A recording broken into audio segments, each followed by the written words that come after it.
பெருமாள் கோயிலில் நம்ம சொர்க்கவாசல் திறப்பு வைகுண்ட ஏகாதசி விழா வந்து ஒவ்வொரு கோயிலையும் ஒவ்வொரு மாதிரி இருக்கும். பெருமாள் கோயிலில் சில பெருமாள் கோயிலில் வந்து ஃபுல்லாக பழங்களால் அலங்காரம் பண்ணியிருப்பாங்க. சில இடத்துல வந்து பெருமாள் வந்து தூக்கிட்டு வந்து அந்த சொர்க்கவாசல் வழியாக பரமபத வாசல் வழியாக வருவாங்க. சில இடத்துல வந்து இந்த மாதிரி ஊஞ்சல் இருக்கும். ஊஞ்சலில் வந்து பெருமாள் வந்து ஸ்ரீதேவி பூதேவியோடு அமர்ந்திருப்பார். எதிர்த்தாப்பில் வந்து ராமானுஜர் நம்மாழ்வார் வந்து அவங்க வந்து பெருமாளை வணங்கிய மாதிரி இருக்கும். அது ஒரு ஊஞ்சலில் அவர் ஆடிட்டு பார்த்துட்டே இருப்பார். நேருக்கு நேர் பார்த்துட்டு இருக்க மாதிரி இருக்கும். பழங்களால் அலங்காரம் பண்ணியிருப்பாங்க. அந்த பெருமாள் ஊஞ்சல்லேருந்து கீழே அப்படி வந்தோம்னா பரமபதல் வாசல் வழியாக வந்ததாக ஒரு ஐதீகம், ஒரு அமைப்பு இருக்கும். சொர்க்கவாசல் கணக்கில் எல்லாம் அடியில் வருவாங்க. நம்மளும் ஊஞ்சல் அப்படி ஆட்டி விட்டுக்கலாம். அது ஒன்று, அதை ஒன்று யாரும் சொல்ல மாட்டாங்க. நம்ம அழகாக அந்த வைகுண்ட ஏகாதசி அன்றைக்கி நம்ம போனோம்னா அந்த ஊஞ்சலை பெருமாள் ஊஞ்சல் நம்மளையே நம்ம ஆட்டி விடலாம்.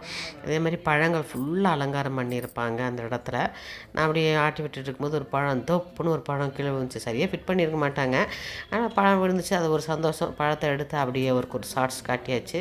இது வந்து பெருமாள் கோயில், கர்நாடகாவில் இருக்க ஒரு பெருமாள் கோயிலுக்கு நாங்கள் போயிருந்தோம் வைகுண்ட ஏகாதசி அப்போ எடுத்தது இது.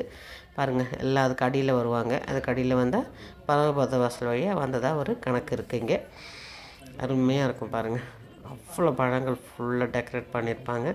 அதுவும் நமக்கு வந்து எதிர்த்தாப்பில் நம்மாழ்வார் வந்து அப்படி வணங்கிட்டு கை கூப்பி வணங்கி அமர்ந்திருக்கிற சின்ன ஊஞ்சல் இருக்கும். அதை பார்க்கும்போது நமக்கு ரொம்ப சந்தோஷமாக இருக்கும்.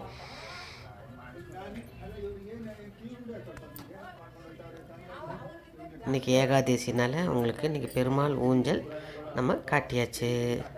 பழமும் கீழே விழுந்தாச்சு. அதுக்கடுத்து பழத்தை வச்சு நம்ம ஒரு ஷார்ட்ஸும் எடுத்தாச்சு. நல்லா ஆரஞ்சு, கமலா ஆரஞ்சு விழுந்துச்சு.